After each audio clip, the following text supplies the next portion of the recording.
Assalomu alaykum do'stlar. Kechlikinglar xayrli bo'lsin. Bugun umoqlarimning qaysi cho'chakni anglag'us bakin?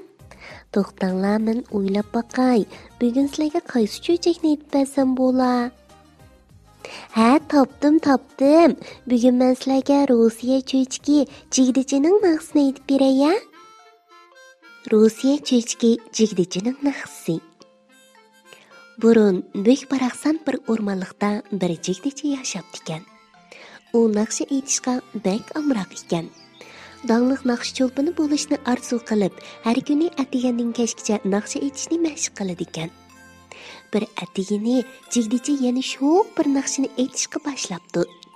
Bir mushuk yapaloq uning naqsini anglab, "Sen naqshchi bo'lishga shuncha havas qiladigan bo'lgan, sen o'qishidan naqsh aytishni o'rgansang bo'lmamdi.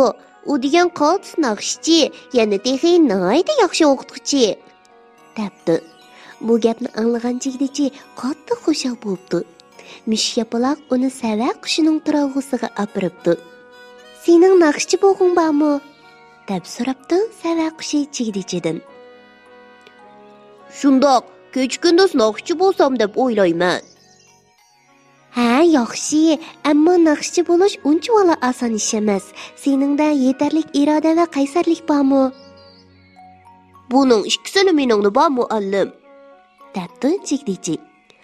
"Ha, ma'qul amsa, sening shogirdlikka qabul qilay-a?" debdi sava qushi. Shuningdan keyin jigdichi har kuni sava qushininkiga berib, uningdan naqsh aytish mahoratini o'rgangan bo'ldi. U rostla bek berilib o'rganibdi. Hatto osh tomoqni va uyquni unutib qolgudek darajaga beribdi. Bir mezgildan keyin uningda zo'r ilgirlash bo'ldi. Bir oqshimi sava qushi o'rmonliqdagi hayvonlarning jigdichining naqshi kechiligiga taklif qildi. Hayvonlar orqa-orqadan yetib kelishibdi. Bo'ra, to'shqon, paqa, yilon, hatto o'rmonliqning eng ichkarisida turadigan bo'rsuqmi bu naqsh kechiligidan quruq qolishni xohlamabdi.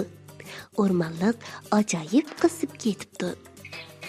Jigdichining naqshi ovozi yangrash bilan tang hayvonlar va o'rmonliq timtos bo'lib qoldi. Jigdichi naqshini shu qadar yaqinlik aytibdiki, tomoshabinlarning ko'ngli xushallikqa to'libdi. Gildiras olqishlar dam-dam yangrab turibdi.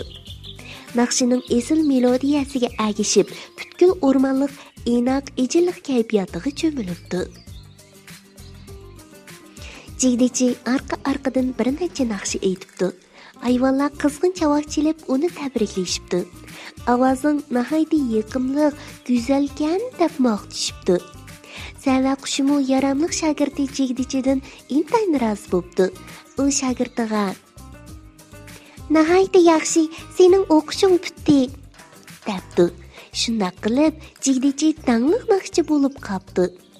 U har kuni o'zining yoqimli naqshlari bilan o'rmonliqqa xushallik bag'ishlaydigan bo'ldi. Bir kechsi bir bulbul jigdichi uv salgan daraxtning uchidagi bir shoxga qo'nib naqsh aytishga boshlabdi. Uning naqsi intayin mungluq, ammo to'lib yoqimliqkan. Jimjit kechida yiroq-yiroqlarga anglanadi ekan. Bulbulning naqsi o'rmonliqdagi hamma hayvonlarning qalbini titratibdi. Ular hammasi bulbul qushlar orasidagi naqshi podsho ekan deb maqtashibdi. Bu maqtashlarni anglagan jigdichining ko'ngli yerim bo'ldi. Atsi u o'rmonliqning ichkarisiga berib elib, bulbulga o'xshash naqshi aytishni mashq qilishga boshlabdi. Jigdichi armay mashq qilib, bir kunlarga borganda bulbuldek naqshi aytadigan darajaga yetib beribdi.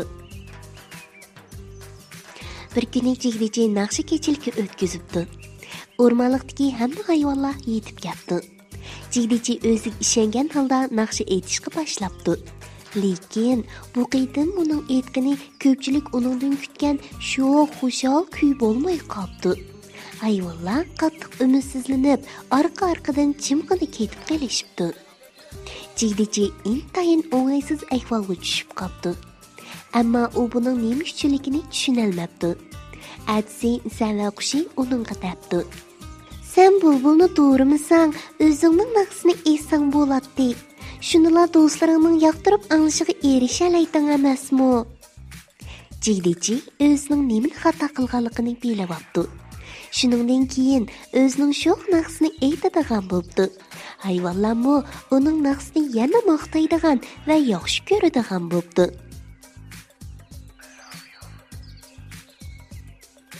Umaqlarim, bugungi cho'chkimizdan nimani bilib oldinglar?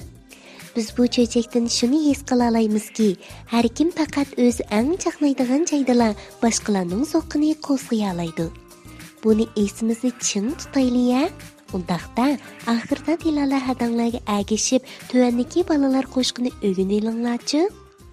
Balalar qo'shqi Zoro naqsi. Qilichingni o'ynatgan Zoro, uchib o'tgan tog'lar cho'llardan. Mardligingga olqish ehtirom, naga borsang yangrar shu yerdan.